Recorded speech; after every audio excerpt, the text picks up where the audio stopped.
네, 여러분 안녕하세요. 슈퍼스타 토익 박자은 강사입니다. 오랜만에 데뷔 특강으로 또 찾아뵙게 되었습니다. 이번에는 5월 달 2차 토익을 위한 데뷔 특강을 준비했는데요. 이번에 제가 파트 5와 특별히 파트 7을 준비해서 여러분이 시험 직전에 보셨을 때 가장 도움이 될 법한 문제들로 구성을 했거든요. 그래서 끝까지 조금 긴 시간일 수도 있지만은 따라와 주시면 여러분 도움 많이 되실 거라고 생각을 합니다. 자, 그럼 5월 데뷔 특강 시작해 보도록 할 건데요. 자, 일단 각 파트마다 전략을 먼저 알려드릴 건데, Part 5의 경우는 여러분들 문법 포인트를 반드시 정리를 시작을 하셔야 됩니다. 요즘 이제 아무래도 독해 파트가 좀 비중이 높다 보니까 그냥 해석만 하면 토익 대충 한 700은 나오지 않나? 뭐 이렇게 이제 생각하시는 분들 좀 있는 것 같아요.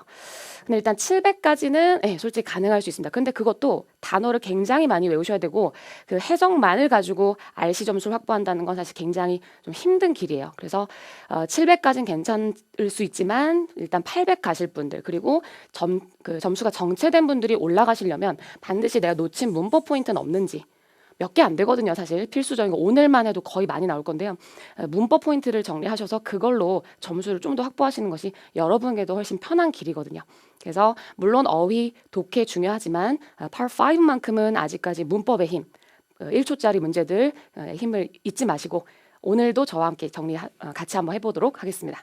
자, 두 번째, 물론 어휘, 암기 같이 병행하셔야죠. 그래서 독해 이제 Part 7에 가셔도 어휘가 중요하기 때문에 하셔야 되는데 점수대별 어휘를 좀 잘 정리된 그런 복화책 또는 자료를 가지고 외우시는 게 좋습니다. 토익 단어 자체도 굉장히 광범위하기 때문에 너무 막 어려운 단어를 골라서 외우시면은 역시 시간 투자 대비 점수 오르는 폭이 좀 느리게 되겠죠. 그래서 여러분들이 어휘 암기도 반드시 점수대별로 본인 600점대, 700점대, 800점대 목표 점수에 따라서 암기해 주시는 게 좋겠습니다. 자, 마지막 제가 제일 중요하게 생각하는 포인트인데요. 바로 파5 연습을 하실 때는 보기에 있는 단어들의 품사를 정확하게 정리를 하셔야 된다는 겁니다. 뭐 명사나 뭐 형용사 같은 거 딱 보면 이제 알아보실 건데요.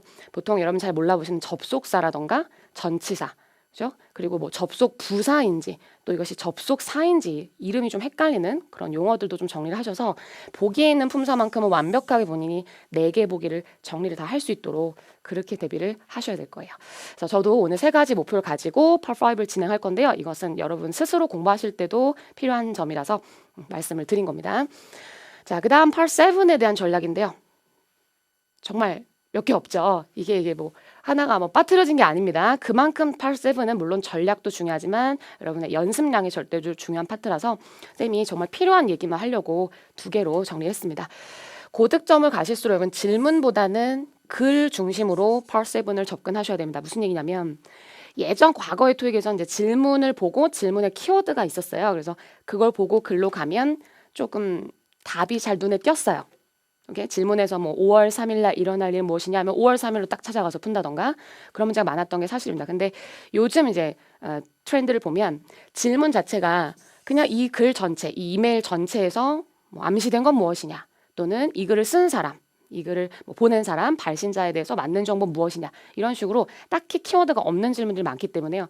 너무 질문을 읽고 그걸 한 문제 한 문제 풀어나가려고 하다 보면은 굉장히 오래 걸리면서 좌절스러울 때가 많거든요. 그래서 물론 질문을 먼저 스캔하는 것은 저도 찬성합니다. 그래야 마음이 좀 편하고 대충 어떤 포인트로 읽어야 될지가 가이드가 잡히거든요. 그러나 어쨌든 여러분은 그 시간마저도 줄이시려면 글을 먼저 읽는 것도 좀 도전해 보시고 질문을 먼저 읽고 오시더라도 글 속의 내용을 좀 기억하는 연습, 그래서 정말 무슨 얘기를 하려고 하는지 그 포인트를 잡는 연습을 많이 하셔야 될 겁니다. 그래서 사실은 글을 쫙 한 번에 읽고 딸려있는 3문제, 4문제를 한 번에 쫙 푸시는 것을 여러분은 궁극적인 목표로 하셔야만 Part 7에서 고득점을 가실 수 있다는 거. 그래서 한 문제 풀고 풀러가고 한 문제 읽고 풀러가고 이거를 조금 이제 지양하면서 이런 방법으로 같이 연습을 시작하자 이거죠. 물론 좀 챌린징하지만 충분히 가능하고 빨리 시작하실수록 빠르게 졸업하실 수 있습니다. 오케이?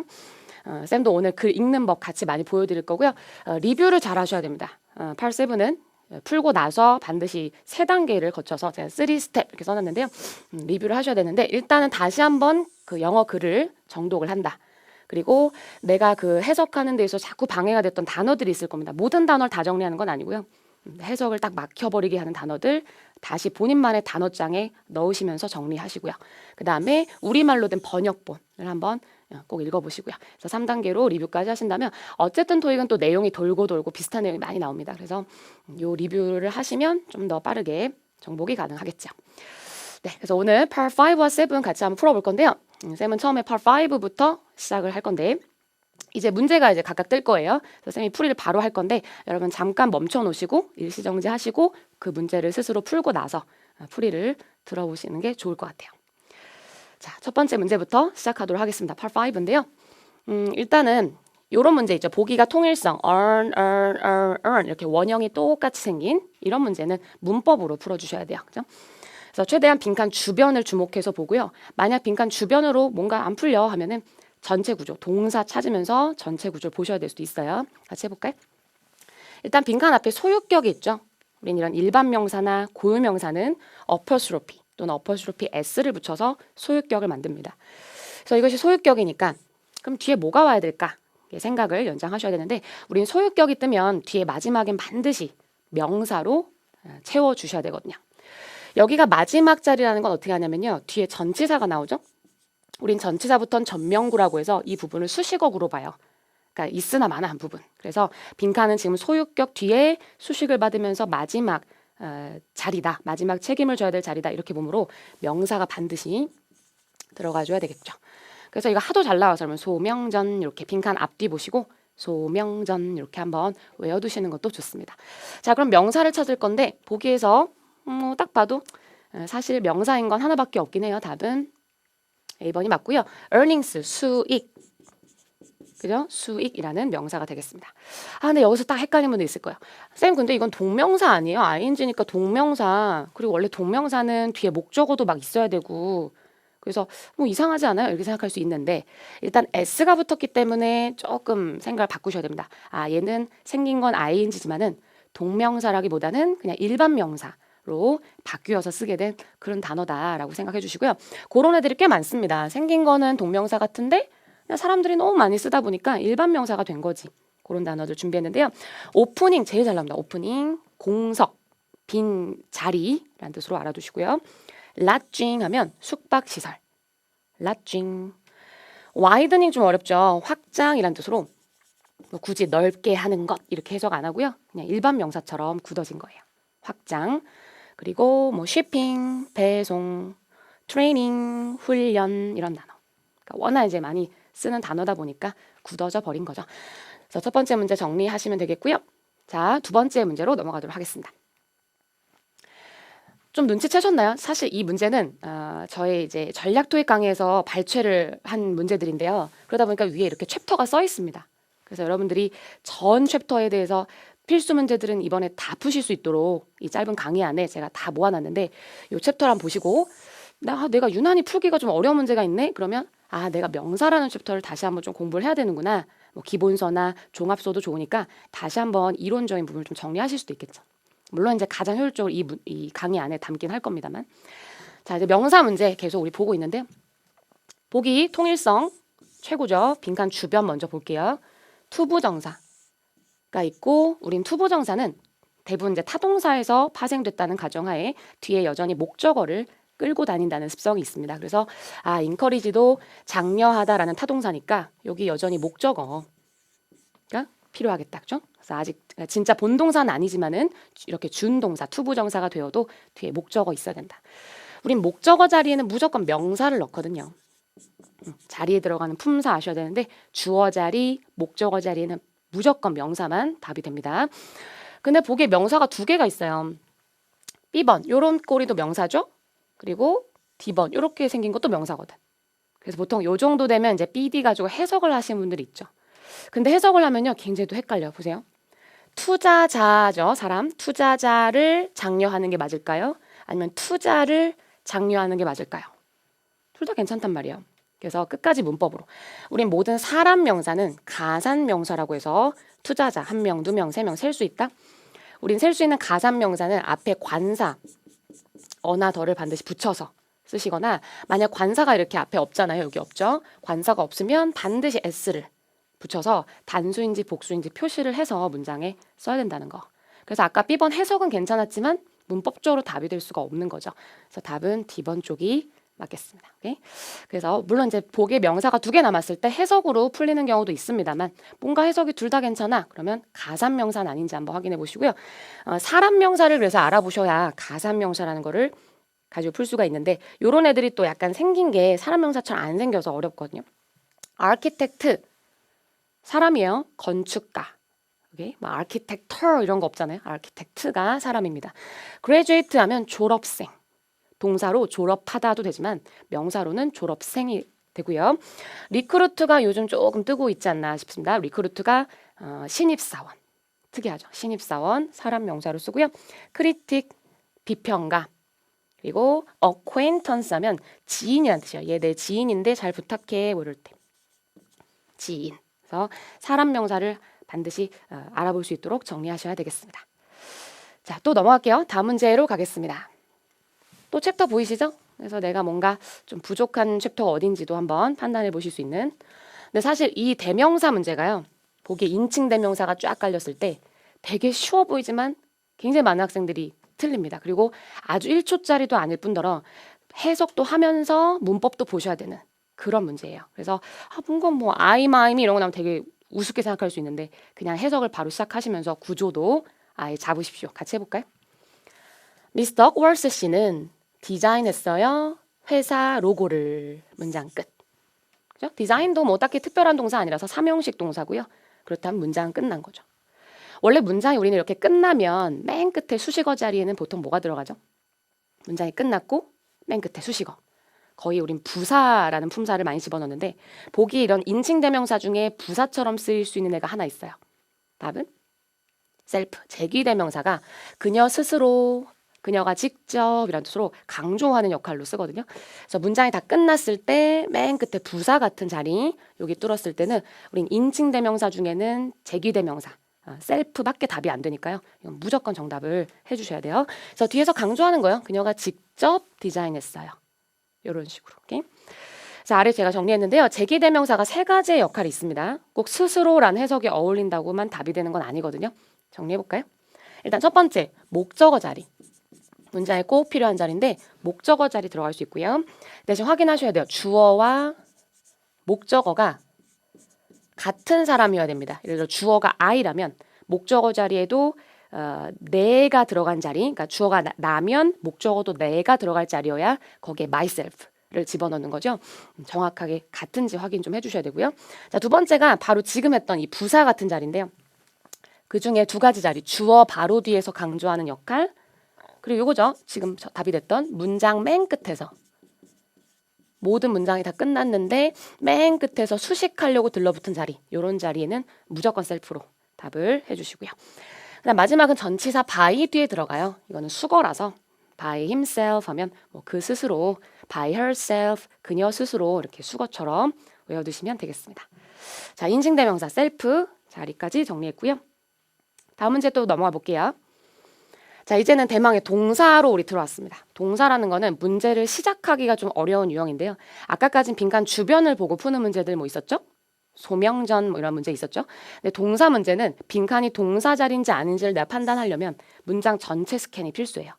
해석은 아닐지라도 전체 문장을 좀 구조를 보셔야 된다는 거. 같이 한번 해볼까요?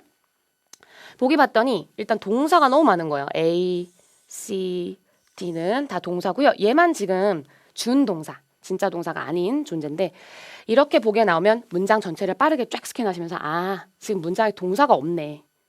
이렇게 확인하셔야 돼요. 그걸 어떻게 알아요? 이렇게 생각하는 학생들 많은데 그게 이제 연습이지. 그리고 이건 또 해석만도 아니에요. 빠르게 스캔 쫙쫙쫙 보면서 내가 되게 많은 단어를 지금 보고 있지만 동사는 없어. 이렇게 확인하셔야 됩니다. 그렇다면 무조건 빈칸은 동사 자리죠. 동사가 하나는 꼭 있어야 문장이 되거든요. 그래서 준동사는 버리고 진짜 동사를 가지고 문제를 이제 시작하시는 거예요. 그때 가장 중요한 게 있습니다. 동사를 가지고 문제를 시작하실 때는 반드시 수일치 먼저 보셔야 돼요. 수일치. 주어를 찾아서 주어와 동사 수일치가 되는지 먼저 확인하셔야 빠르게 풀 수가 있습니다. 자, 가볼까요? 주어가 지금 모든 인터뷰이들 복수란 말이에요. 그죠? 그럼 동사도 복수 동사가 반드시 들어가야 되니까 사실 답은 이미 나왔거든요. 유일한 복수 동사 C번이 답이 되겠죠. 그죠? 그래서 이거 시제를 먼저 딱 생각하시는 분들이 이제 많이 틀리는 문제입니다. 뭐 얘는 현재 완료야, 얘는 그냥 현재야 하면 물론 맞는 얘기지만 딱히 시제 힌트가 없는 문제이기 때문에 시제만 보면은 문제를 끝까지 풀 수가 없죠. 그래서 일단 동사는 항상 수일치 먼저 본다. 그 다음에 안 되면 태를 본다. 능동, 수동. 그 다음에 그래도 안 되면 시제 힌트. 내가 처음에 뭔가 좀 못 찾았던 시제 힌트가 있을 수도 있으니까 그때 시제를 확인하셔도 늦지 않으니 이 순서대로 반드시 풀어주셔야 되겠습니다. 자, 이 문장은 뭐가 좀 특이하냐면요. 어쨌든 수일치를 가지고 문제를 풀었어요. 그죠? 근데 C번의 동사는 지금 태를 보면 수동태 동사란 말이에요. BPP 형태니까 수동태 동사인데 원래 우린 수동태 동사는 뒤에 목적어가 이렇게 있으면 안 되거든요. The same question. 그죠? 우린 수동태 뒤에 목적어 없다. 이렇게 보잖아요. 근데 왜 목적어가 있냐 이건데 여기서 ask는 사형식 동사로 질문을 물어보다라는 뜻일 때는 사형식 동사로 보기 때문에 우린 사형식 뒤에는 수동태가 돼도 목적어가 원래 두 개가 있었던 애기 때문에 하나가 사라져도 하나가 남을 수 있다. 이렇게 보거든요. 그래서 지금 간목은 사라졌지만 직목이 하나 남아있는 그런 모습입니다. 그래서 만약에 태를 좀 고민하셨더라도 수동태로 가는 자리가 맞다는 거 사형식이 그 얘기를 드리고 싶었고 그래서 아래에 쌤이 정리해놨는데요. 사형식 동사들을 좀 몇 개 가지고 계셔야 돼요. 그래서 태 문제에서 좀 고난도 문제 나왔을 때 맞출 수 있도록 일단은 give, send 기본적으로 주다라는 동사들이에요. 주다, 보내주다. 그죠? grant, offer, grant도 수여하다죠. 그리고 offer, 제공하다, 제공해주다. 그래서 이런 동사들은 기본이고요. 상을 주다. 그리고 최근에 이 청구하다인데 청구서를 주다로 볼 수 있어서 얘도 사형식 동사로 또 출제가 될 수 있으니까 여러분 정리를 하셔야 됩니다. charge. 그 다음에 inform, 알리다인데 얘도 사람에게 어떤 내용을 알리다 해서 사형식으로 쓸 수가 있고요. convince, 확신시키다. 이런 동사들도 말하다 동사 중에선 또 사형식으로 정해진 동사들이니까 정리해 두시면 되겠습니다. 그래서 동사 문제 하는지라 쌤이 형식별 동사들도 나올 대로 바로 정리해 드릴 거예요. 자, 한 번 더 풀어보죠.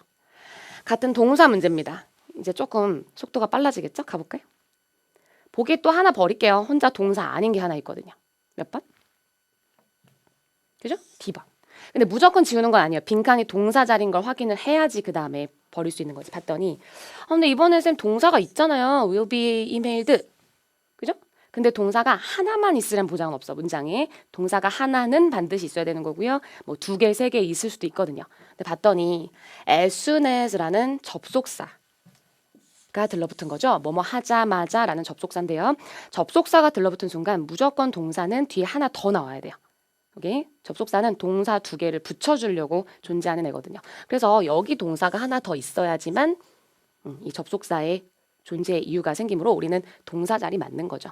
그래서 우리 ABC 가지고 다시 한번 동사 문제 시작합니다. 순서 어떻게 된다고요? 항상 뭐부터 본다? 수, 태, 시제. 그죠? 그럼 가볼게요. 일단 수일치 먼저 항상 하셔야 됩니다. 주어가 2인칭 주어네요. you라는 주어인데 지금 보기를 보면 A, B, C 모두 다 2인칭 동사로 가능합니다. 그래서 오히려 뭐 S 붙이고 이러면 3인칭이라서 안 되는데요. 다 괜찮아. 그래서 수는 통과, 태로 갑니다. 지금 뒤에 목적어가 있냐 없냐 보셔야 되는데 어때요? Your details, 목적어 있는 거죠. 그죠? 목적어 있으면 우리는 능동태로 정답을 해야 되거든. 그래서 봤더니 C번은 수동태니까 버릴게요. BPP 들어간 건 수동태 버리고 제대로는 능동태 동사로 이제 온 거죠. 자, 그러면 이제 시제를 보셔야 되는 거예요. 여러분 시제를 제가 무조건 보지 마라가 아니고 이 순서대로 풀어달라는 거지 수태에 통과한 보기가 아직도 남았을 때는 이제 시제를 보셔야 되는데 이게 좀 어려웠어요.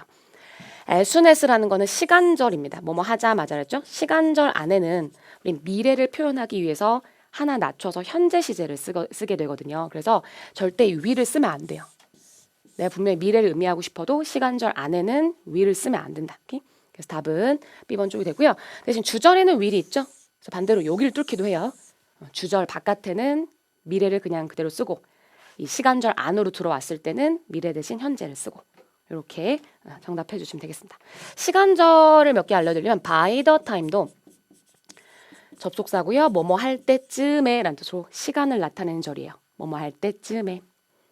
그리고 기본적인 뭐뭐 할 때, when, 동안에, while, 전에, 후에, before, after 이런 건 다 아실 거고 until 절 있죠? 까지란 뜻으로 until 이런 것도 다 시간절에 해당돼요. 그래서 얘네가 이끄는 절 안에는 절대 will은 안 되는구나. 그렇게 생각하시면 되겠습니다. 자, 동사 문제 또 한번 풀어봤고요. 이제 넘어가죠. 자, 이제는 우리가 또 무조건 동사만 답을 하는 건 아니에요. 우리 준동사라고 해서 동사를 가지고 변형한 투부정사와 동명사가 답이 될 때도 있죠. 그래서 자리 확인하셔야 되는데 한번 가볼까요? 이번에도 동사가 좀 있네. 그래서 쌤도 이제 동사를 찾으러 한번 가봤죠. 그랬더니 이번에는 진짜 동사가 있어요. 문장에 있고 목적까지 오면서 더 이상 여기는 동사는 들어갈 수가 없는 자리입니다. 그죠? 근데 이 자리는 어떤 자리냐면 이 허락하다라는 동사는요. 오형식 동사예요. 왜냐면 이 회사가 승객들을 허락해 준다. 그래서 문장이 끝나면 너무 정보가 부족해. 뭘 허락해 주는 거지? 그죠? 그래서 목적어가 목적보라는 행위를 할 수 있도록 허락해 준다. 이런 식으로 오형식으로 쓰게 된 거죠. 그때 allow는 자기 목적보 자리에 투부정사를 놓는다는 성질이 있습니다. 그래서 각 오형식 동사마다 원하는 목적보어의 형태들이 있는데 이 allow는 투부정사를 놓는다는 거 알아두시면 되겠고요. 스탑은 B번이 되겠죠. 그래서 이런 허락하다 같은 동사를 우리가 총칭해서 뭐라 하냐면 자기는 안 하면서 남한테 뭔가 행동을 옆에서 유발해 하면서 행동 유발 동사라고 불러요. 워낙 개수가 많다 보니까 이름을 좀 붙여버린 건데요. 몇 개 써드릴게요. 요청하다. 자기는 안 하면서 남한테 요청하는 거 행동 유발이죠. ask, require. 얘네도 뒤에 목적보호 자리 여기 투부정사 넣어주셔야 돼요. 그다음 장려하다. 장려하다가 encourage 또는 invite도 이 초대하다도 되지만은 invite가 권장하다, 장려하다의 뜻이 있거든요. 자, 얘네도 뒤에 목적보어는 투부정사를 놓는구나. 마지막 기대하다 하나 쓸게요. 기대하고 있는 것도 약간 행동 유발이에요. 자기는 안 하면서 남이 하겠지 하는 것도. 그래서 expect도 오형식으로 쓰면서 이 자리에 대한 투부정사를 넣어줘야 되겠구나. 이렇게 정리하시면 되겠습니다. 그래서 투부정사가 답이 되는 자리였고요. 자, 다음 문제 가볼까요? 마찬가지 또 준동사 문제 한번 풀어볼 건데요. 이번에도 동사인 거, 뭐 동사가 좀 아닌 거 이렇게 섞여 있길래 저도 전체 구조를 본 겁니다. 근데 이번에 이제 이미 동사는 있었고요. 그죠? 이거는 이제 be dedicated to라는 수거이기도 한데요. 이때 to가 전치사 to거든요. 어디로 헌신하다. 우린 약간 방향의 이동이 느껴질 때는 전치사 to로 보셔야 되는데 이게 투부정사가 아니라는 게 포인트예요. 그래서 to 뒤에 뭔가 동사 원형 넣어야 되지 않나 해서 이런 A, B 많이 가시거든요. 근데 얘는 투부정사가 아니고 전치사 to니까 전치사 뒤에는 명사 또는 동명사를 놓는 게 맞습니다. 오케이? 전치사 뒤에는 명사, 동명사. 근데 뒤에 목적어가 따라오고 있는 거예요. 우린 일반 명사는 뒤에 목적어를 또 놓진 않거든요. 그래서 동사에서 온 동명사가 뒤에 목적어를 끄니까 답은 C번 쪽이 되겠죠. 그래서 일단 투부정사가 아니라는 게 포인트였고 이 수거는 워낙에 이 to ing 조합으로 굉장히 많이 출제되는 수거라서 그렇게 외워두셔도 좋고요. 같은 말로 be devoted to 하셔도 뒤에 명사나 동명사가 들어가고요. 뭐 헌신하다 같은 뜻입니다. 하나 더 쓸게요. be committed to ing. 쌤은 아예 ing랑 같이 좀 외워버렸거든요. 일단 동사 원형은 안 된다는 거지 여기는. 얘도 헌신하다 또는 전념하다 이런 뜻이 되겠습니다. 그래서 세 가지 수거만큼은 전치사 투구나. 그래서 뒤에 명사나 동명사가 들어간다. 그렇게 정리하시면 되겠죠. 자, 다음 문제입니다. 이제 준동사의 마지막 분사인데요. 사실 가장 이제 어려워들 하시는 그런 챕터라서 제가 이 문제를 풀면서도 다른 전략까지 좀 흡수해서 설명을 하려고 합니다. 같이 한번 가보죠. 자, 4번. 일단 보기 보니까 뭐 문법 문제네요. 그래서 빈칸 주변을 보려고 합니다. 관사가 있었고 뒤에 명사죠. 비자 신청 절차라는 명사가 있었습니다. 그래서 우리는 원래 관사 바로 뒤에 명사가 오면 되는데 그 사이를 이렇게 뚫어놓으면 이 명사를 꾸미는 형용사 자리로 보거든요. 그래서 우리는 이런 형용사 자리에는 ing 형태와 ed가 붙은 pp 형태 이런 걸 이제 분사라고 해서 형용사 역할을 할 수가 있거든요. 그래서 bd 쪽으로 오게 됐습니다. 자, 그다음 보통 아시죠? ing와 pp를 가지고 풀 때 ing는 뭐뭐 하는 약간 능동의 의미고 pp는 뭐뭐 된에서 뭔가 수동의 의미고 맞아요. 그래서 해석을 정확하게 사실 하시면 ing와 pp 중에 선택을 하는데 큰 문제는 없습니다. 근데 어때요? complicated가 뭔가 복잡하다 막 이런 뜻이거든. 그래서 복잡한 비자 신청 절차. 이게 맞을까요? 복잡된? 뭐 이상하죠, 이미. 복잡된 절차 이상해. 그래서 답을 이제 이걸 많이 하신다고. 근데 이제 답은 D번이 맞거든요. 그래서 이 해석을 하는 되는으로 푸시는 것을 제가 뭐 금지하는 건 아닙니다. 뭐 하지 말라는 아닌데 그러면 정확하게 원형의 뜻을 알고 있어야 돼요. 이 complicate라는 동사가 복잡하다가 아니고요. 복잡하게 만들다라는 동사입니다. 그러면 이 절차를 꾸밀 때 지가 절차가 막 다른 걸 복잡하게 만드는 절차인지 아니면 복잡하게 만들어진 수동의 의미로 지가 복잡하게 만들어진 그런 절차인지 이렇게 따져보셔야 되는 거예요. 그럼 답은 얘가 맞죠. 복잡하게 하는 절차가 아니고 자기 이 절차 자체가 복잡하게 되어진 절차인 거거든요. 오케이? 그래서 여러분 사실 하는 되는으로 푸는 것은 오히려 굉장히 챌린징합니다. 원형의 의미를 다 알고 있어야 되고 정확하게 그래야 풀 수 있거든요. 그래서 저는 이렇게 추천을 하는 거죠.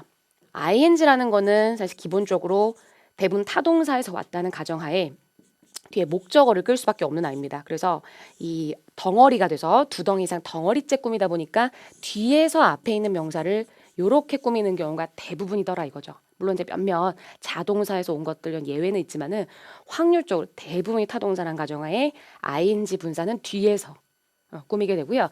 이렇게 지금처럼 앞에서 뒤에 명사 이렇게 꾸밀 때 있죠. 이럴 때는 사실 문법적으로도 거의 95% 이상이라고 제가 표현할 건데요. PP가 답이 되는 게 맞습니다. 그래서 그 순간 내가 원형의 뜻을 잘 모르겠어. 하는 되는은 정말 마지막 수단인 거고 뜻을 잘 모르겠다 헷갈린다 그럴 때는 이 법칙대로 앞에서 꾸밀 때는 PP 위주로 뒤에서 꾸밀 때는 ing와 PP 둘 다 되니까 그때는 다시 한번 목적어 의무로 뒤에 목적어 있으면 ing 목적어 없으면 PP 이런 식으로 법칙에 맞게 풀어주시는 게 가장 정확하다 이거죠. 그다음 마지막 한 단계 더 얘기하면 사실 이 complicated 같은 단어는 워낙에 이제 PP로 굳어져 버린 단어기도 해요. 이 자체가 사전에 실려버려서 일반 형용사화된 단어기도 하거든요. 그래서 이런 앞뒤 법칙으로 푸시거나 아니면 토익이 좋아하는 형태의 단어들을 조금 알아두시는 것도 좋겠죠. 몇 개 써드리면 experienced란 단어 얘도 이 PP 자체가 일반 형용사로 굳어진 애고요. 뭐 경험된 하면 이상하고요. 경험 많은 그냥 경력 있는 이런 뜻이거든. 일반 형용사처럼. 오케이? qualified도 알아주세요. qualified. 역시 그냥 PP 형태가 굳어져 버려서 쓰이는 아이고요. 적격인. 어떤 일자리에 적격이다 할 때 쓰는 형용사죠. 그래서 complicated 나온 김에 정리해 두시면 되겠습니다. 자, 그럼 분사 문제 한번 더 풀어볼까요? 하나 더. 이 문제 가보자. 일단 동사 이미 있네요. 주어, 동사, 목적어. 문장이 끝났습니다. 시의회는 문서를 발표했어요. 그죠? 그럼 문장이 끝났기 때문에 더 이상 동사는 안 돼요. 접속사를 붙이지 않고는 또 동사가 붙을 수가 없거든요. 그래서 이게 바로 뒤에서 이 명사를 꾸미는 ing와 pp, 분사 문제가 또 된 겁니다. 근데 쌤이 아까 뭐라 했죠? 뒤에서 꾸밀 때는 정말 ing도 되고 pp도 되거든요. 그래서 이럴 때야말로 하는 되는으로 풀지 마시고 이렇게 목적어가 뒤에 있으면 ing로 답은 C죠. 뒤에 목적어 없어 뭔가 수식어고 막 날아가고 있어. 그럴 때는 PP로 이렇게 푸시면 돼요. 그래서 다시 한번 정리하면 앞에서 꾸밀 때는 거의 다 PP 쪽으로 좀 고정해 두시고 내가 뜻을 모르거나 할 때는 PP로 가시는 것이 확률적으로 아주 좋습니다. 그 대신 뒤에서 꾸밀 때는 ing는 목적어 있다. PP는 목적어 없다. 이 법칙대로 푸셔야지 여러분이 그때그때 하는 되는 휘둘리지 않고 풀 수가 있으실 거예요. 그래서 분사에 대해서 두 문제로 정리해봤습니다. 자, 그럼 분사 한 번 더 갈 건데 이거는 분사 구문이에요. 정확히 말하면 조금 달라요. 분사는 형용사고요. 분사 구문은 이제 부사적인 역할을 하는 존재인데 한번 가보죠. while이라는 아이는 원래 접속사예요. 부사절 접속사. 접속사니까 뒤에 주어부터 시작이 돼서 동사 이렇게 나와야 되거든요. 근데 여기에다 내가 이제 주어를 넣으려고 하기에는 한번 확인해 보셔야 돼요. 뒤에 동사가 있나요? 이 콤마까지 해서. 없죠. 뒤에 동사가 있어야 내가 주어를 집어넣는데 없단 말이야. 그럼 이거 어떻게 생각하셔야 되냐면 원래 여기에 주어 동사가 있었다. 근데 이걸 이제 축약을 한 거예요. 주어를 생략하고 동사를 생략해서 우린 ing나 pp로 축약을 할 수가 있다는 법칙이 있는데 이걸 바로 분사 구문이라고 부른답니다. 오케이? 그래서 다시 한번 부사절을 축약해서 만들어진 ing와 pp를 우린 분사 구문이라고 부른다. 이렇게 생각하시면 돼요. 자, 그럼 차이는 이거예요. ing는 뒤에 목적어 있고 PP는 뒤에 목적어 없고 이렇게 보시면 돼서 뒤에 지금 세미나라는 목적어 있죠? 그래서 답은 A번이 되겠죠. 어차피 PP가 없었네요. ing밖에 없어서 답이 되기도 했고요. 그래서 우린 이런 while뿐만 아니라 몇몇 가지 부사조접사들 좀 알아두셔야 되는데 when, 아까 잠깐 봤죠. 시간절들 when, while, before, after, since 이런 애들이 사실 가장 많이 분사구문을 축약하는 그런 부사접사거든요. 그래서 바로 뒤에 빈칸 뚫으면 ing나 pp 쪽으로 갈 준비 하시면 되겠다. 오케이. 자, 아까 분사는 이제 뭐뭐 하는, 뭐뭐 된 형용사였고요. 우리 분사 구문이라는 건 절 자체를 축약해서 이런 접속사들 뒤에 들러붙는 ing와 pp였다는 거 기억하시고. 자, 이제 우리 분사랑 분사구문을 좀 벗어나서 다시 한번 품사 쪽으로 들어오려고 합니다. 형용사와 부사인데요. 같이 한번 볼까요? 보기 보니까 빈칸 주변을 노려볼 법하네요. 그래서 관사 있고 뒤에 명사 찾으셔야죠. 봤더니 뒤에 비즈니스 환경이라는 명사 있고. 그러면 이 사이는 이제 다 수식어 자리예요. 형용사가 일단 한번 명사를 꾸미죠. 그럼 나는 이 형용사를 한 번 더 꾸며줄 부사를 집어넣는 게 맞겠죠. 그래서 답은 B 맞아요. 근데 왜 이 문제를 여러분 어려워하시냐면 부사가 형용사를 꾸미고 형용사가 명사를 꾸미고 요렇게도 할 수 있지만 형용사가 여기 들어가서 형용사가 형용사를 꾸미는 건 아니고요.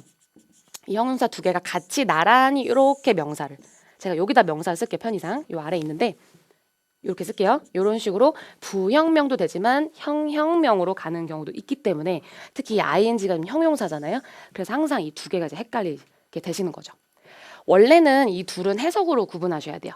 뭐가 더 의미가 어울리는지에 따라 부형명이냐 형형명이냐 푸셔야 되는데 일단은 확률적으로는 부형명이 좀 더 높다고 말씀드리고 싶고 해석인데 increasing me는 점점 더라는 부사예요. 얘가 증가라고 해석 안 하고요. 점점 더. 해석해볼까요? 점점 더 경쟁이 치열해지는 그러니까 경쟁적인 그런 비즈니스 환경. 괜찮죠? 아무래도 부사가 형용사를 곧장 꾸며주는 게 해석적으로 어울릴 경우가 많아요. 근데 D는 왜 안 되냐? 얘는 그냥 증가하는 이란 뜻인데 뭔가 또 괜찮아 보여. 증가하는 경쟁적인 뭐 이렇게. 그래서 요거 팁 알려드릴게요. 형용명이 말이 되는지 안 되는지를 판단해 보시려면 요 가운데 형용사를 지우세요. 내가 여기다 형용사를 넣어서 이 명사를 꾸몄을 때 말이 되는지를 정확하게 판단을 해보셔야 되는 거예요. 오케이? 그럼 어떻게 돼요? 여기다 이 증가하는 이란 형용사를 넣으면 증가하는 환경 이렇게 돼요. 환경이 막 환경이라는 건 날 둘러싼 이 곳이 환경인데 환경이 증가하는 환경이야. 점점점 막 두 개, 세 개. 이상하죠. 경쟁적인이란 말을 꾸미려고 하지 마시고 증가하는 환경을 했을 때 이상하단 말이에요. 그래서 아무래도 형용명은 좀 확률적으로 떨어지기도 하고 물론 이제 해석해 보셔야 되는데 이 방법으로 판단을 해보시면 되겠다. 오케이? 자, increasingly 부사로서 답이 됐습니다. 자, 이제는 여러분 좀 어려워하시는 문법들로 좀 들어왔습니다. 지금까지는 이제 동사, 뭐 준동사, 각각의 품사들인데 마지막 이제 대망의 전치사와 접속사.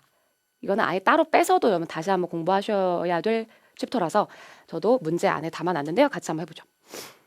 자, 보기를 보십시오. 아주 중요합니다. 보기에서 섣불리 해석 들어가시면 안 되고요. 제가 처음에 그 팝5 팁 얘기할 때 얘기했었죠. 각각의 보기의 품사를 좀 내가 쓸 수 있도록 공부를 해야 된다 그랬어요. 그죠? while은 접속사입니다. 동안이란 말보다 접속사란 말이 먼저 나오셔야 돼요. 품사.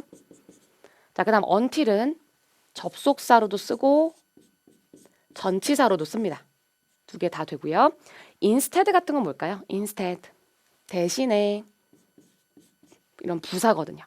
부사고 boss는 명사, 형용사, 부사로 다 쓸 수는 있지만 뭐 전치사나 접속사 같은 건 아닌 거죠.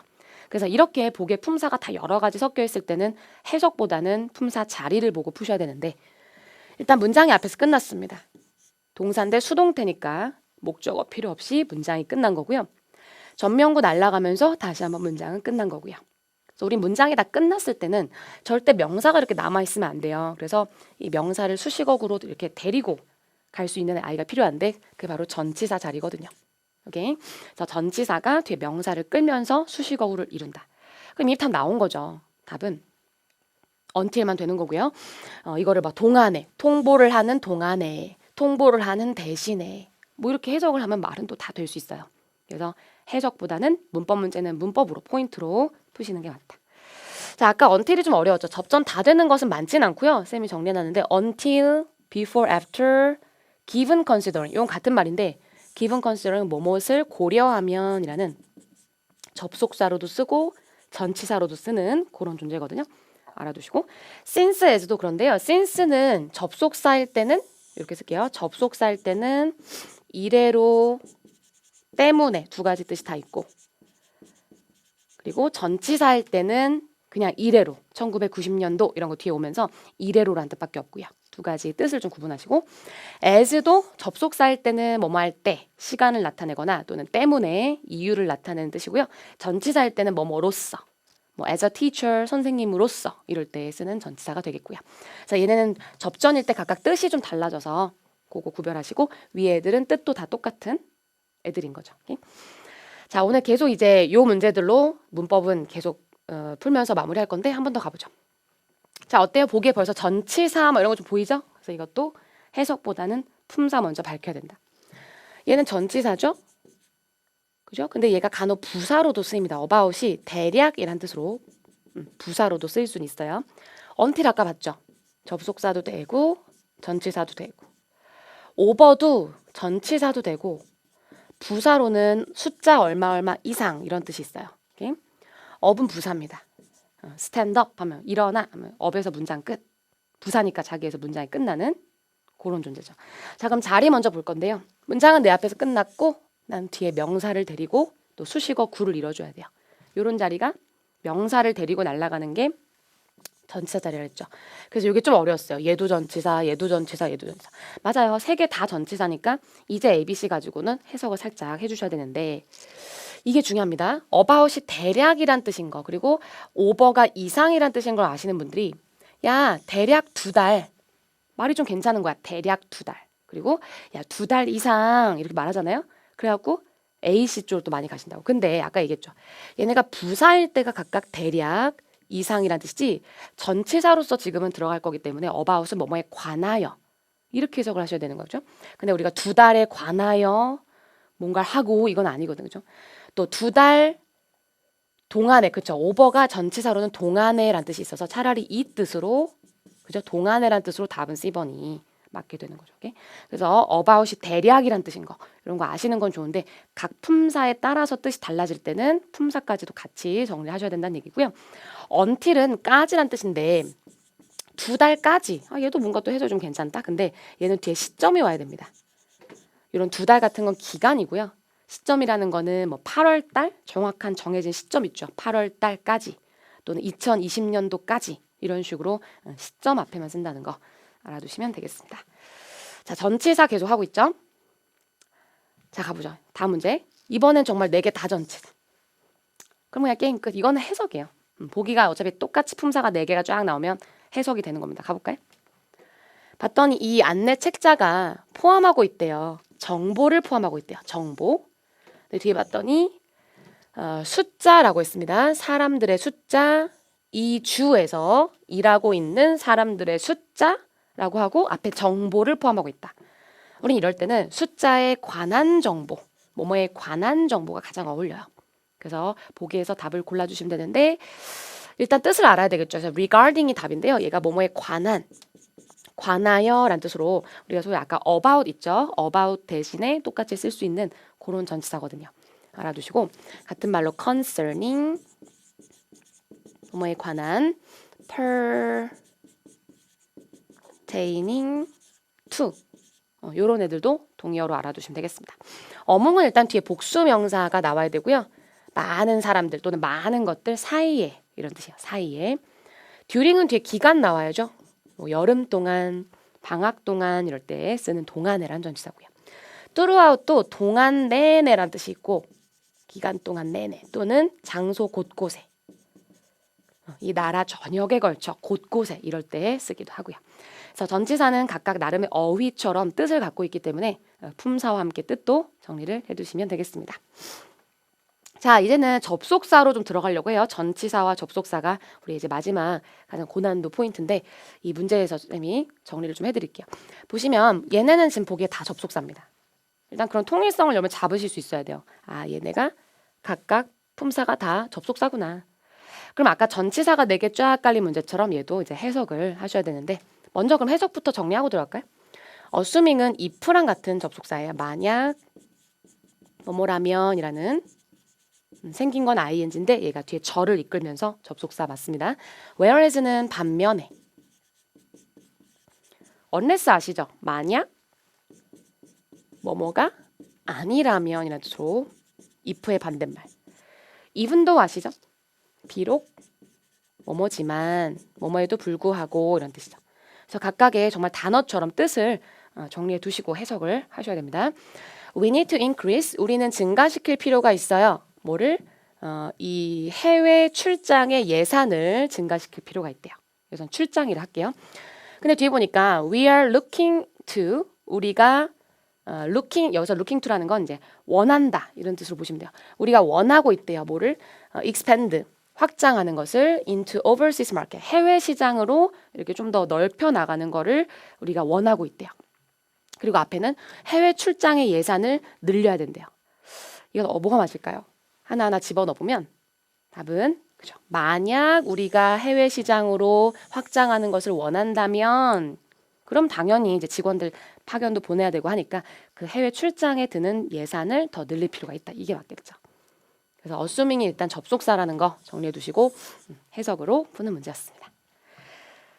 자, 접속사 한 번 더 갈 건데요. 보기 보시면 이번에는 A, B, D가 접속사고요. 이더는 아니죠. 이더는 또 명사, 형용사, 부사로는 쓰지만 접속사는 아니거든요.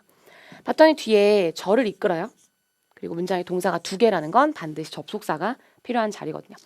그래서 나머지 이제 A, B, D 갈 건데 여러분 이거는 해석을 바로 하시기보다는 문법적으로 좀 정리하셔야 됩니다. 왜냐하면 ask는 이제 동사잖아요. 동사 뒤에는 이 절이 목적절이라고 해서 목적어 역할을 하는 절이니까 명사절이 여기 들어가야 되는 자리예요. 오케이? 우린 절이 명사절, 형용사절, 부사절로 절도 3가지로 나뉘는데 여긴 지금 명사절. 그럼 보기에서 명사절 접사인 걸 찾으셔야 되는데 바로 whether와 which가 모든 의문사는 다 명사절이거든요. 보기에서 남게 되죠. 그래서 일단 B는 지우셔야 된다는 얘기예요. 해석을 막 하면 B가 또 말이 될 수는 있지만 얘는 부사절 접사거든요. 그래서 버리고 명사 접사로 왔다. 자, 그 다음 명사절 접사끼리 배틀을 했을 때는 역시 해석보다는 whether는 뒤에 완전한 절을 이끄는 명사절이고요. which나 what은 보통 불완전한 절을 이끕니다. 그래서 해석보다도 뒤에 절의 요소를 보시는 게 굉장히 깔끔하고 정확하거든요. 뒤에 어때요? 주어, 동사 나왔는데 BPP 수동태니까 원래 목적어는 뒤에 필요가 없습니다. 그래서 이건 완벽한 절로 끝이 났고 답은 A 쪽이 맞겠죠.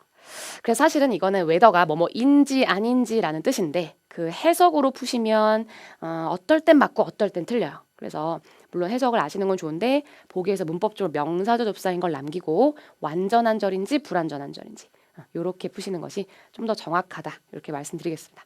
그래서 접속사는 워낙 이제 속도보단 정확성이 중요한 파트예요. 워낙 고득점을 결정하는 파트라서 이 명사절인지 부사절인지 결정하는 연습을 좀 하셔야 되겠죠. 그죠?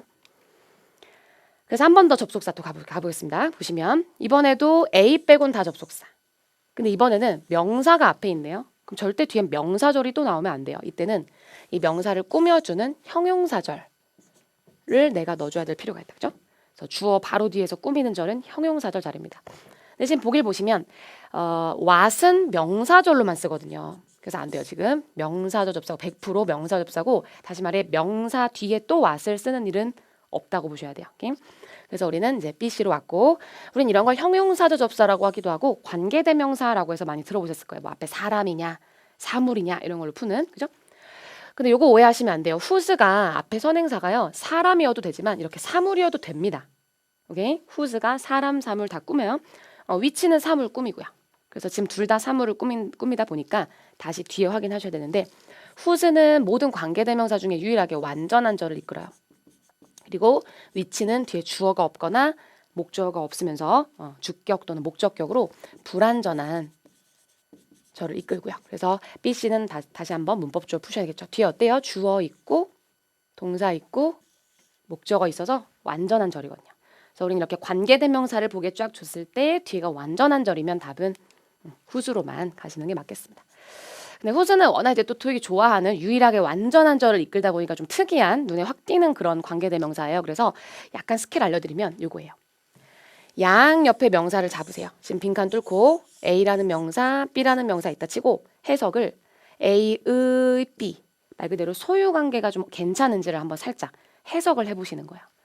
괜찮네? 그럼 무조건 여기 whose 정답 맞습니다. 오케이? 그래서 보기에 whose가 있으면 가방의 총 크기 물론 이제 단어를 알아야지 좀 쓸 수 있는 스킬이긴 한데 가방의 크기 괜찮죠? dimension 크기 그래서 소유 관계 괜찮으면 whose로 간다라는 요건 약간 스킬이니까 알아두시면 되겠습니다. 자, 접속사까지 봤네요. 자, 이제 남은 문제 몇 개 없습니다. 남은 문제는 전부 다 쌤이 그 단어 문제로 준비를 했어요. 해석을 좀 하셔야 되는 문제들이 있기 때문에 요즘 잘 나오는 어휘들로 정리한 건데 같이 해볼게요. 이건 정말 해석입니다. 보기가 다 오히려 동사이고요. 품사는 똑같고 단어의 뜻을 묻는 문제니까 같이 해볼까요? 홈타임 베이커리는 땡땡합니다. 이 큰 상업 공간을 시내에 있는 상업 공간을 땡땡한대요. 그러나 it will relocate soon. 그것은 곧 이사를 갈 거래요. 그래서 지금은 이 큰 상업 공간에 있다. 뭐 이런 말이 필요한 것 같은데 일단 occupy가 차지하다. 특히 이런 공간을 차지하다, 점유하다, 차지하다, 점유하다 이런 뜻이거든요. 그래서 굉장히 괜찮았어요. 답은 A가 맞고요. create 이상하죠? 공간을 창조해. 얘네가 공간을 이렇게 창조해서 만든다. 이건 아닌 것 같아요. 그죠? 근데 C번이 굉장히 헷갈립니다. 아니 얘네가 어쨌든 이 공간을 산 거잖아. 구매한 거 아니냐. 그죠? 괜찮아 보이죠? 근데 이 주의하셔야 돼요. 지금 이렇게 단순 현재 시제를 쓴다는 건 항상 반복적으로 일어나는 행위여야 돼요. 그죠? 근데 이 베이커리가 매일매일 막 기억상실증이야. 매일매일 돈 갖고 와서 매일매일 이 공간을 산다. 구매한다. 이건 아니란 말이에요. 일시적으로 한번 구매했겠죠. 그래서 과거 시였다면 괜찮지만은 단순 현재 시제로 쓰시려면 지금 항상 언제 가도 그 자리를 차지하고 있다. 그죠? 이 공간을 점유하고 있다라는 뜻이 맞으므로 A번이 답이 되겠죠. 주문하다는 아마 안 하셨을 거라. 그죠? 그래서 해석할 때 시제까지도 주의하자. occupy는 명사로서 이렇게 두 가지로 바뀔 수 있는데요. occupancy라고 하면은 요거는 공간에 대한 차지, 점유, 이 뜻 그대로인 거예요. 점유. 그래서 사용이라는 뜻도 있어요. 공간을 사용한다 할 때. 근데 occupation은 완전히 다른 뜻이야. 이건 혼동명사인데 occupation은 직업. 완전 다르죠. 그래서 이거는 명사로서 보기에 두 개 뜨면 해석으로 구별을 하셔야 될 거예요. 자, 어휘 한 번 더 가볼까요? 보시면 마찬가지 보기가 다 형용사고요. 그 즉시 해석을 바로 하시면 되겠습니다. 브라넌 씨는 찾고 있대요. 어떤 아파트를 렌트하기 위해서 찾고 있을까요? as가 접속사일 때는 때문에. 그가 가지고 있지 않기 때문에 많은 소지품을 그의 많은 소지품을 가지고 있지 않기 때문에 그럼 어떤 아파트를 찾고 있다라고 해야 될까요? furnished는 이미 다 갖추어진 뭐 이런 뜻이야. 갖추어진. 그죠? 그러니까 이미 다 안에 뭐 냉장고부터 뭐 여러 가지 시설들이 다 갖추어진. 괜찮죠? 답이었어요. 그래서 내게 많이 없으니까 내가 많은 걸 갖고 있지 않기 때문에 이미 좀 잘 갖추어진 그런 아파트를 구하고 있다. 괜찮죠? 근데 spacious는 뭐냐면 넓은이라는 뜻이에요. 좀 이상하죠? 뒤에 많은 물건이 없기 때문에라고 했는데 넓은 아파트를 구하고 있는 것은 더 텅텅 비어 보이겠죠. 그래서 좋지 않고요. missing은 뭐 분실된 아파트 어색하고요. portable은 이동할 수 있는 이렇게 들고 움직일 수 있는 건데 그런 아파트는 없겠죠. 그래서 furnished란 단어 알아두시면 되겠습니다. 자, 단어 문제로 이제 한 번 더 마지막 가볼 건데요. 마찬가지 부사가 4개 쫙 깔렸고 해석하시는 문제. 이사회 멤버들은 투표를 했대요. 어떻게 투표했냐인데 뒤에 보면 임명하기 위해서 폴 챗맨 씨를 임시 CEO로서 임명하기 위해서라고 했습니다. 뭐 하는 동안 그 잡이 그러니까 그 일자리가 채워지는 동안 이제 임시로 잠깐 CEO로서 임명하려고 어떻게 투표했다라고 해야 될까요? 사실 다 읽긴 했지만은 쌤이 이 부분이 중요한 거예요. 투표하다라는 행위를 꾸몄을 때 가장 어울리는 부사를 넣어주셔야 되는데요. 전통적으로 투표했다. 안 될 것 같아요. 그죠? 이거는 전통적으로 얘네가 과거부터 막 해왔던 일이 아니라 지금 일시적으로 이 사람을 앉히기 위해서 투표를 했다는 거기 때문에 그죠? 전통적으로 좀 이상하죠? 대략 투표했다. 사실 이 approximately 같은 부사는 숫자 앞에 쓰는 전형 부사입니다. 그래서 대략 50%, 대략 100명 이런 식으로 쓰게 될 거고요. unanimously 하셔야 돼요. 만장일치로라는 뜻인데요. 아주 어울리죠. 만장일치로 투표했어요. 그래서 답은 C번 쪽이 되겠고요. innocently는 뭔가 결백하게 뭐 이런 뜻인데 얘가 지금 무슨 뭐 잘못한 일은 없기 때문에 이거보다는 만장일치로 투표했다가 맞겠습니다. 그래서 쌤이 처음에 얘기했지만은 너무 고난도 단어들만을 외우는 건 좋지 않고요. 각 점수대별로 목표 어휘를 한 200개씩 이렇게 늘려나가는 식으로 그렇게 외우시는 게 더 좋겠죠. 그죠? 자, 이제는 파 7으로 우리 오늘 데뷔 특강을 이제 마무리할 건데요. 파 7은 쌤이 2개의 질문을 준비했습니다. 각각 기사글인데 제가 모든 글을 다 읽지는 않을 거고요. 여러분이 어느 부분에 보통 답이 좀 잘 위치해 있는지를 미리 제가 표시를 해놓고 그 부분을 읽으면서 답을 도출해내는 그런 과정을 보여드리려고 합니다. 그래도 좀 유명한 그런 유형으로 준비했으니까 같이 한번 두 질문 같이 풀어보도록 하겠습니다. 자, 일단 질문을 먼저 읽는 건 좋습니다. 그러나 하나 읽고 풀고 이러지 말고 3개가 있으면 3개 쫙, 뭐 4개가 있으면 4개 쫙 읽는 연습을 좀 하셔야 돼요. 같이 가볼까요? According to the article, 기사에 따르면 What is the reason? 이유는 무엇입니까? 보수공사. 그러니까 뭔가 공사를 하는구나라는 걸 미리 좀 알 수가 있죠. 공사에 대한 이유는 무엇입니까? Where did MacDougall Manor receive? 어디에서 MacDougall Manor는 받았습니까? Most of the funds for the project. 그 프로젝트를 위한 대부분의 자금을 어디에서 받았습니까? 그래서 이거는 사람일 수도 있지만은 아까 공사를 한다고 했기 때문에 건물일 수도 있을 것 같아요. 어떤 건물이 자금을 대부분 어디서 받았느냐? 한번 생각해 보죠. What is implied about MacDougall Manor? 요거에 대해서 아직 몰라. 사람인지 건물인지 모르지만 어쨌든 요거에 대해서 암시된 거. 가장 어려울 것 같아요. 이제 가보죠. 그래서 공사를 할 것이다. 돈을 어디서 받았느냐? 생각해 보고 가보죠. 좀 긴 기사글인데 일단은 첫 문장은 반드시 읽으셔야죠. 그죠? 표시한 부분 읽고 그 다음에 however가 들어있는 문장은 꼭 읽으십시오. 반전이 일어나면서 핵심 내용이 나옵니다. 그 다음에 이런 최상급은 또 중요해요. 숫자나 고유명사만큼 눈에 띄진 않지만 최상급이 있는 문장도 꼭 읽어주시고 잠깐 넘어갔다 올게요. 숫자 당연히 읽으셔야죠. 그리고 새로운 고유명사 사람 이름 등장했을 때 읽으시고 마지막 날짜 때문에 이런 식으로 일단 첫 문장은 반드시 꼼꼼하게 읽어서 주제를 파악하시고 나머지는 숫자와 고유명사 그리고 최상급이 있는 부분을 제가 선택을 한 겁니다. 자, 그러면 이 글을 같이 표시한 부분 읽으면서 아까 세 문제를 다 풀 수 있는지 한번 해보죠. 일단 10월 15일 날 쓴 기사고요. 가볼게요. 디렉터가 역사적인 집인 맥두갈 맞네요. 이게 사람이 아니고요. 그 건물의 이름이었어요. 그죠? 그래서 되게 역사적인 유서 깊은 집인 맥두걸 매너의 디렉터인 리오나 헬럼 씨가 라고 했습니다. 얘가 사람이죠. Announced plans, 계획을 발표했대요. To make its entrances wheelchair accessible. 그 건물의 입구를 휠체어가 접근 가능하도록 만들려고 계획을 발표했다라고 했습니다. 그래서 뭔가 좀 건물을 공사하는 게 이런 목적이구나. 휠체어가 들어올 수 있도록 생각해 보시고. 그러나 앞의 내용보단 뒤의 내용이 중요한 거예요. 그러나는 이 헬럼 씨는 바라고 있대요. 이 변화가 더 많은 사람들을 끌어들이기를 바라고 있대요. 이 부지로, 사이트라는 건 부지 또는 이 건물을 말하는 겁니다. Especially 특히 어떤 사람들이요? Those who previously had difficulty, 이전에 어려움을 겪었던 사람들이요.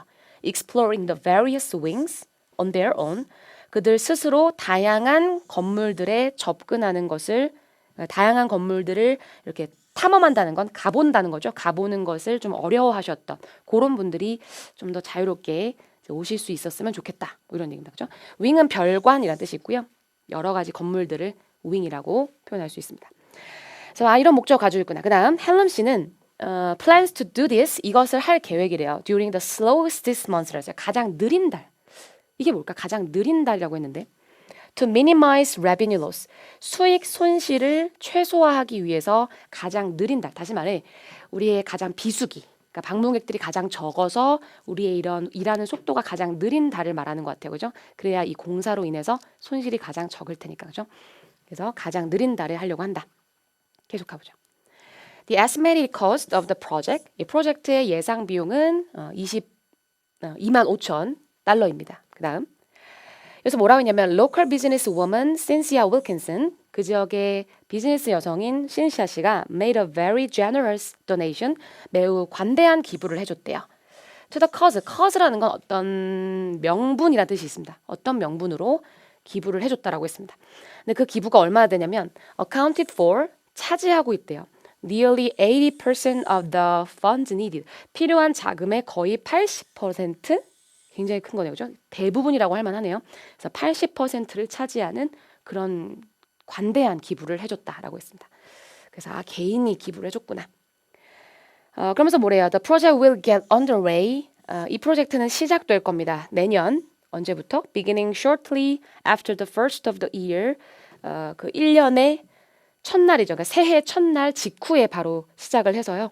Reaching completion. 완공될 거래요.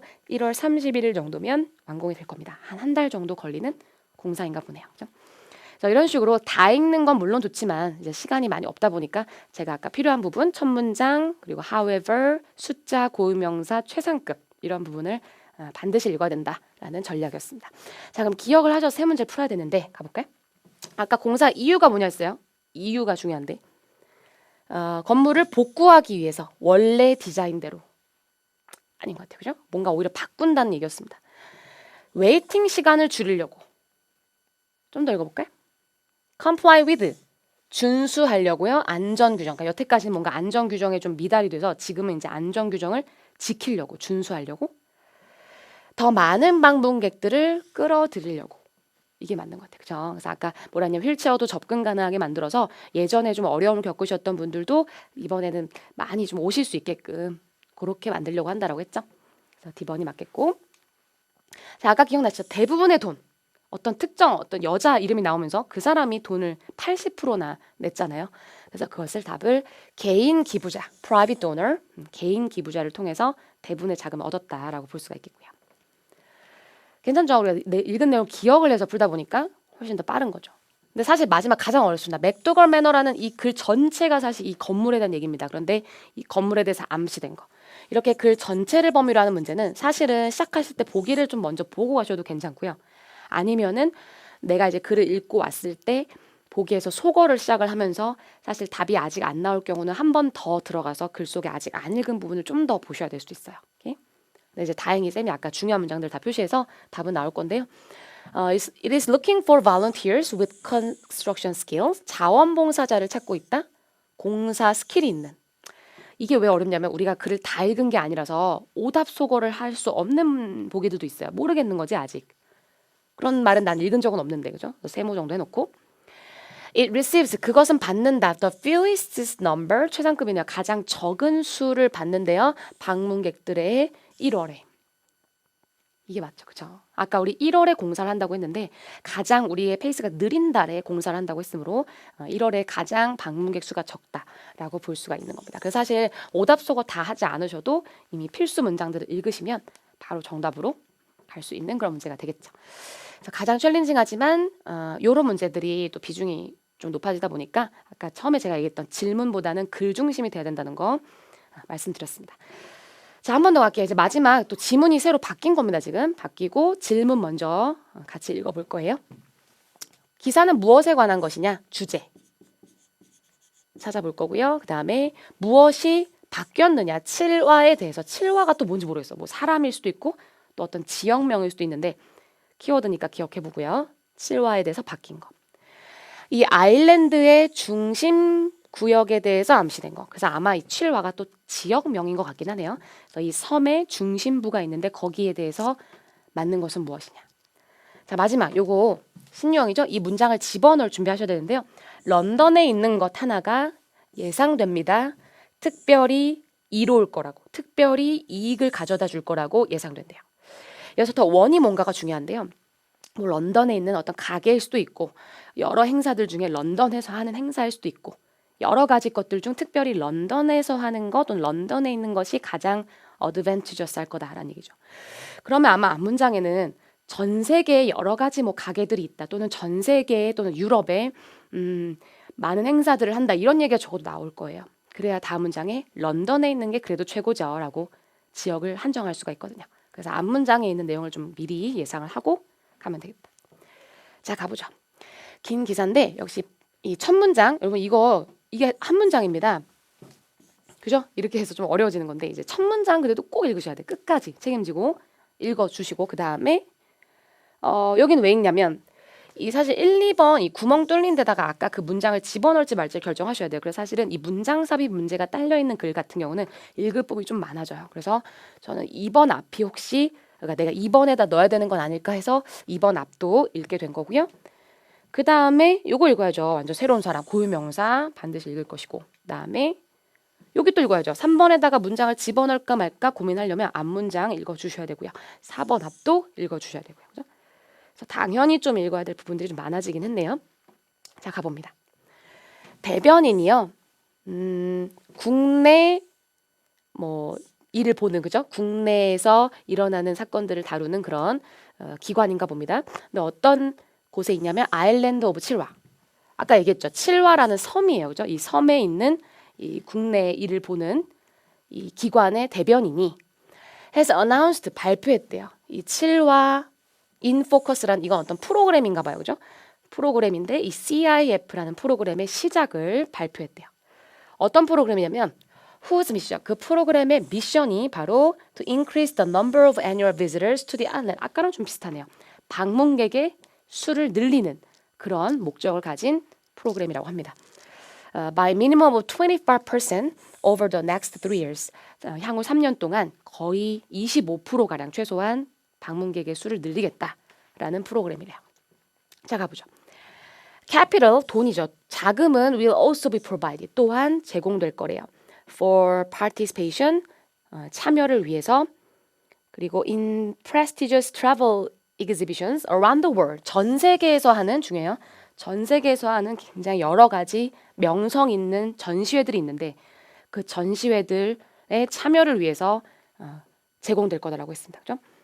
그리고 which are expected to be highly beneficial. 그리고 그것은 굉장히 beneficial 할 거다. 되게 이로울 거다라고 예상이 되고요. 그래서 아까 우리가 전 세계에서 하는 여러 전시회들이 있고 그 전시회들이 모두 다 이롭다고 했잖아요. 근데 아까 우리가 런던에서 하는 것이 그 중에서도 가장 이로울 것이다라고 했거든요. 그래서 제가 봤을 땐 여기다가 아까 그 문장을 집어넣는 게 가장 유력할 것 같다. 그래서 사실 미리 문제를 좀 풀어 나가면서 읽게 되는 거죠. 자, 그다음 뭐래요? It is imperative that 필수입니다. We support this industry. 이 산업을 우리가 지원하는 것이 필수래요. 라고 제럴딘 샘슨 씨가 얘기를 합니다. 바로 이 프로그램을 이끌고 있는 사람이죠. 계속 가죠. Services to foreign travelers. 이 해외 여행객들을 위한 서비스들은 accounted for just 5% of our gross domestic product 10 years ago. 라고 했죠. 10년 전에는 우리 국내 생산에 있어서 한 5%밖에 차지를 안 했대요. But 그러나 that was when we benefited heavily from employment in the industrial goods sector라고 했죠. 그 당시는 어떤 때였냐면은 우리가 이익을 얻을 때였어요. 주로 채용으로. 어디에 채용이냐면 상업적인 물건들 있죠. 제조업이죠. 상업적인 물건을 제조하는 제조업에서 보통 많이 혜택을 얻어왔던 그런 시절이고요. 지금은 또 다르죠. 지금은 이제 서비스업이 중요하죠라는 얘기입니다. 뒤에 굳이 안 읽을 거고 가보죠. In addition to promoting popular seaside attractions, 뭐 할 뿐만 아니라 이 인기 있는 해변가에 있는 관광 명소들을 홍보할 뿐만 아니라 such as white sand beaches that surround the island. 그 아일랜드 주변을 둘러싸고 있는 백사장이 있나 봐요. 그 백사장과 같은 그런 관광 명소를 홍보할 뿐만 아니라 그 프로그램은 또한 뭘 홍보할 거냐면 destinations in the islands predominantly rural interior라고 했죠. 그 아일랜드에 주로 점령하고 있는 predominantly는 이제 주된 지역, 그러니까 주로 점령하고 있는 이런 뜻인데요. 그런 시골 지역의 인테리어 부분도 목적지로서 이제 홍보를 할 것이다라고 했습니다. 그래서 원래 이 아일랜드는 주로 시골로 많이 이루어져 있는 그런 지역이구나라는 걸 알 수가 있겠죠. 자, 문제 풀어볼 건데 마지막 이 기사는 뭐에 관한 내용이냐? 아까 우리 첫 번째 기사랑 좀 비슷한 내용이라서 제가 준비한 것도 있는데요. 관광을 좀 증가시키려는 그런 노력에 대한 기사였다. 그죠? 그다음 이 7화에 대해서 무엇이 바뀌었나? 아까 기억나세요? 뭔가 그건 예전 얘기죠. 10년 전이죠. 라고 했거든요. 주민들이 더 많이 여행하기 시작했다. 이건 아닌 것 같아요. 주민들은 얘네가 바깥으로 나가는 여행이니까 그거보다는. 그죠? It had significant growth in population. 인구에 있어서 상당한 증가가 있었다. 인구가 늘었다. 라는 말은 없었던 것 같고요. Its laws make it easier. 법이 쉽게 만들었다. 해외 외국인들이 방문하는 걸 법 얘기는 없었던 것 같아요. 답은 D고요. used to verb입니다. 뭐뭐 하곤 했다. 과거에 있던 일을 나타내요. 그래서 과거에는 더 많은 이 제조업들 있죠. 제조업에 있는 그 일자리들을 가지고 있었다는 거지. 과거에는 그러곤 했었다. 해서 D번이 맞는 거죠. 근데 이제는 서비스업이 더 부흥하고 있다. 이런 얘기였죠. 자, 그다음 아일랜드 중심부역 기억나세요? 아까 중앙부역에 대해서 무엇이 맞냐 했는데 답은 A가 되고요. 주로 구성돼 있다. 시골 지역으로 아까 기억나시죠? 그죠? 지배적으로 점령하고 있는 부분이 시골 지역이라고 해서 답은 A번 쪽이 되겠고요. 자, 아까 문장 삽입 이미 끝난 것 같아요. 그렇죠? 아까 여러 전 세계에서 전시회를 합니다라고 했는데 그중에 런던에 있는 것이 그래도 가장 특히나 이로울 것 같아요라고 해서 아까 2번 빈칸 쪽에 들어가는 것이 맞았겠고요. 그죠? 네, 자, 오늘 이렇게 팟 5와 7을 쌤이 준비해서 정리를 한번 해봤습니다. 여러분 시험 직전에 보시기에 좋은 문제들로 준비했는데 한 번 더 돌려보시면서 복습을 하셔도 좋을 것 같고요. 쌤은 앞으로 YBM 온라인 강의로 또 찾아뵙고 건대 YBM 슈퍼스타 토익 강의로도 찾아뵙도록 할 겁니다. 아래 댓글로도 또 좋은 댓글도 많이 남겨주시고 저희 노란색 메신저 아시죠? 거기에 슈퍼스타 토익 치시면 저한테 언제든지 궁금한 것들 물어보실 수 있으니까 그렇게도 또 연락 주시면 되겠습니다. 자, 이번 시험 좋은 결과 있으시길 바라고 끝까지 함께 해주셔서 감사합니다. 수고하셨어요.